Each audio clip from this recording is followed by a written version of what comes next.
All right, guys. So we are going to be reacting to no guardrails. So there's more fraud in Minnesota. Let's jump in. So the Small Business Association cracking down on fraud in Minnesota, with Administrator Kelly Loeffler posting in part this quote. Today, our agency took action to suspend 6,900 Minnesota borrowers amid suspected fraudulent activity, circles suspected. In total, these borrowers were approved for 7,900 PPP and EIDL loans worth approximately $400 million. But Democrats are doubling down on blaming President Trump for politicizing the scandal. We're taking fraud seriously. We're working every day. Man, the white liberals, bro. It's always the same people. Always the same people defending the fraud, man. To improve our systems, hold those criminals This is a real problem accountable, right here. and move our state forward. That's why it's incredibly frustrating to me that Donald Trump and Republicans want to use this as a political vehicle to cut funding entirely to our state. Minnesota State Representative Nolan West joins us now. He's the co-chair of the Children and Families Committee and is with us. Great to see you.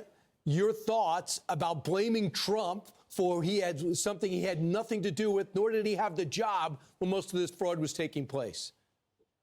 Yeah, no, he's not governor of Minnesota, and that's not how our system works. We have industrial scale fraud here. That's what the attorneys have been saying. But it doesn't matter how it works. It doesn't matter how it works if their message is being sent as such. Like, these people are in front of the camera just lying to their teeth, and nobody's putting a stop to it. So it doesn't matter. As they indict 80-some people, and we're seeing convictions across the board. So that's around, they're saying, could be $9 billion. Wow. So when you look at $400 million for PPP loans, that's peanuts compared to what we're seeing in Minnesota. And this has been going on for years, years. So trying to make it a thing right now when nothing has been done, when we've seen nothing happening on this in years, just makes absolutely no sense. So, Nolan, when did you know about it? And what was the biggest surprise, if anything, when it became exposed and getting more exposed every day? Well, I mean, we've known about it for probably a little over a year, at least I have anyways. And the couple of these centers get over $1 million of tax dollars. And we checked them out. Nobody's there. Then even KSTP News went down there. We had mainstream media down there seeing no children present. And that made a little waves, but it didn't come until Nick Shirley had that viral video of doing the same thing. And it was just starkly there for everyone to see.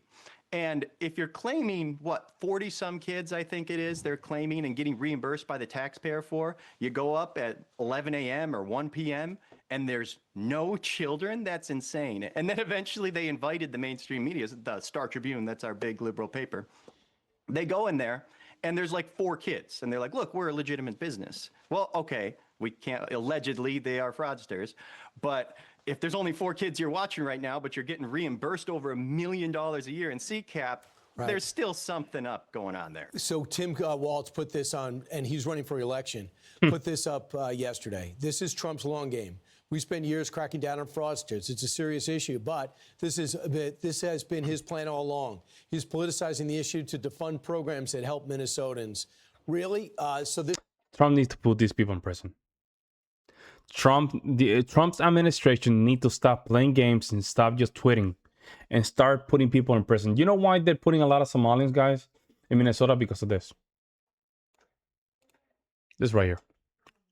How you guys notice it's almost the same percentage? The reason it's the same percentage because of the demographic change, guys. They're bringing a lot of Somalians, and that way they can keep this thing going. You see what I'm saying? If they didn't bring any Somalians to Minnesota, that means that the Republicans will eventually take over Minnesota, because the Roosevelts are moving to the right. Does that mean that Minnesota is actually a red-leaning state? But the more Somalian they bring, this is how they keep this thing going. And also, you have to talk about fraud, election fraud. A lot of these states, especially Minnesota, they have mail-in ballots. If you don't get rid of mail-in ballots, you're never going to... Because the thing is that with mail-in ballot, you can tell by the numbers how much ballots you need to just break even and win the election. You can. Because the only thing that you need is the percentage. And isn't that funny? It's always almost the same percentage.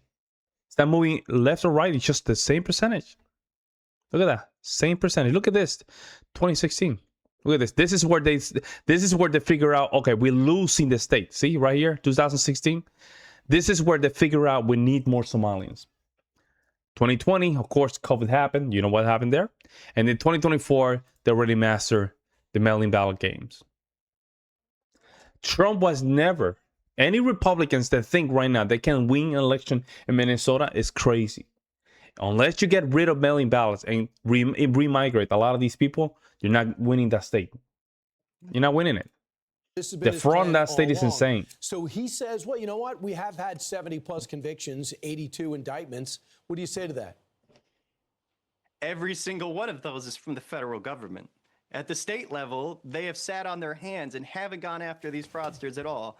They've said, oh, we've hired a few investigators, but they can't even answer.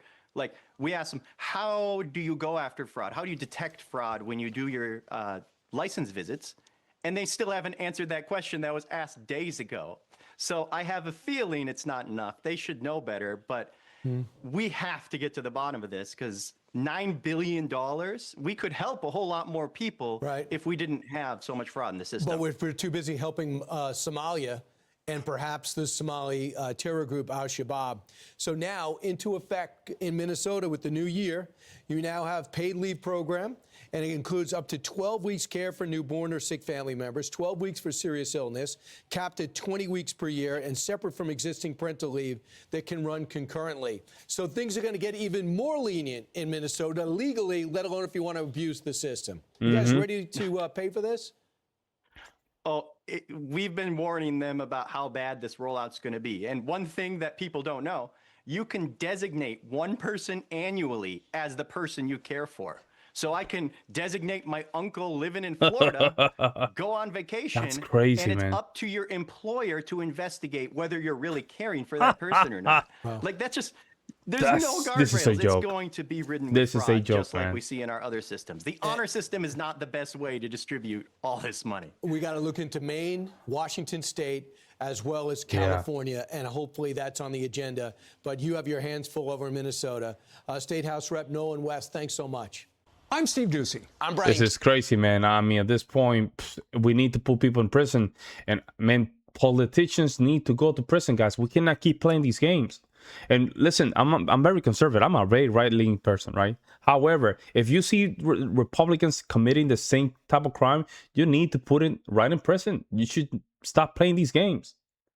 Don't like tweets. Don't like just, we found this fraud. You have until December 30th to do something about it. We don't want to hear this.